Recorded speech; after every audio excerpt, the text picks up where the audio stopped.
দেশে গণতন্ত্র প্রতিষ্ঠায় নিজ নিজ জায়গা থেকে কাজ করতে হবে বলে মন্তব্য করেছেন বিএনপির ভাইস চেয়ারম্যান শামসুজ্জামান দুদু। বুধবার রাজধানীতে আয়োজিত এক অনুষ্ঠানে তিনি এই মন্তব্য করেন। শামসুজ্জামান দুদু বলেন, সামনে নির্বাচন, এই নির্বাচনে সতর্ক থাকতে হবে। যত সহজ মনে হচ্ছে আমাদের নেতা বলেছেন অত সহজ না। নৌকা নেই ধানের শীষ জিতে যাবে এত সহজ মনে করো না। নানামুখী ঘটনা আমাদেরই মোকাবেলা করতে হবে। আমরা যেমন ফ্যাসিস্ট হাসিনাকে মোকাবেলা করেছি, আগামীতে গণতন্ত্র প্রতিষ্ঠার জন্য নিজ নিজ জায়গা থেকে কাজ করতে হবে।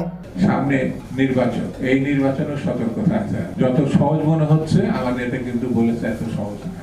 নৌকা নাই ধানের শীষের জিতে যাবে এত সহজ মনে করেন। নানামুখী ঘটনা আমাদেরই মোকাবেলা করতে হবে। আমরা যেমন ফ্যাসিস্টকে, গণহত্যাকারী শেখ হাসিনাকে মোকাবেলা করেছে, আগামী দিন আমাদেরকে গণতন্ত্র প্রতিষ্ঠার জন্য ঐক্যবদ্ধ থেকে নিজের নিজের দায়িত্ব পালন করতে হবে। এই ছাড়া আর আপনাদের মধ্য দিয়ে আমি দেশবাসীকে ঐক্যবদ্ধতা যাওয়ার অনুরোধ করব।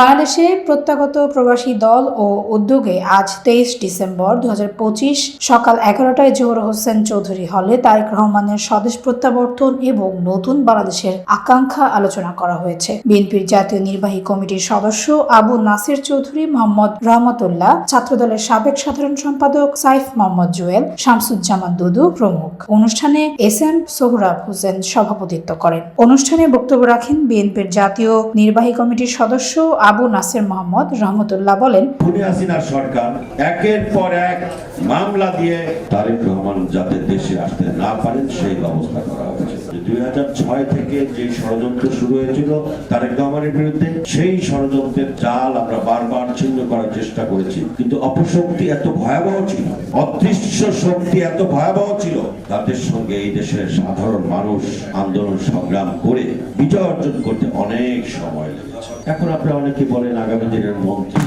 আগামী দিনের রাষ্ট্রনায়ক, এগুলো দয়া করে বলবেন না। ষড়যন্ত্র কিন্তু এখনো শেষ হয়ে যায়নি। জনাব তারেক রহমান সাহেব বাংলাদেশে যাতে পা দিতে না পারেন সেই জন্য বারবার বিভিন্ন ভাবে ষড়যন্ত্র করা হয়েছে। আমরা প্রত্যাশা করছি আল্লাহ রাব্বুল আলামিনের অশেষ মেহেরবানিতে জনাব তারেক রহমান সাহেব আগামীকালকে বাংলাদেশের বুকে পা রাখবেন।